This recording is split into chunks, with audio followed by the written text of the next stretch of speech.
Hello mga kamarsi, magandang araw po sa inyong lahat. Have a good day. For today's video, ako nga po pala ay namili ng aking paninda.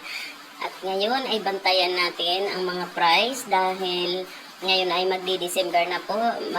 Talaga pong tumaas po lahat ng ating mga bilihin. So ngayon, samahan nyo po mga kamarsi mag-grocery.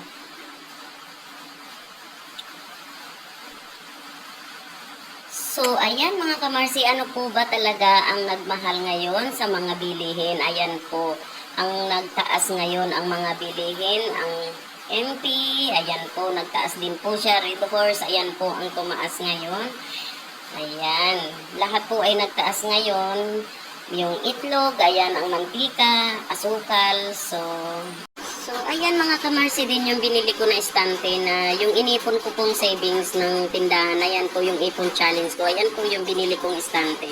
Ayan po, nilagay ko po ang mga pansit canton ko para safe. And then po, ito pong sigarilyo, ayan po ang nagtaas. Ayan, yung Mighty Green, ayan, nagtaas po. Pero ang Marlboro po ay hindi pa rin siya nagtaas. At saka po yung Winston, ayan po, nagtaas po siya. At saka ang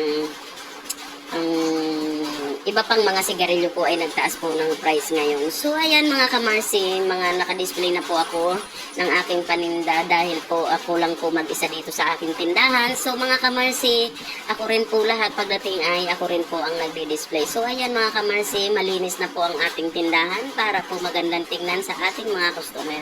So ayan mga kamarsi, thank you for watching. God bless.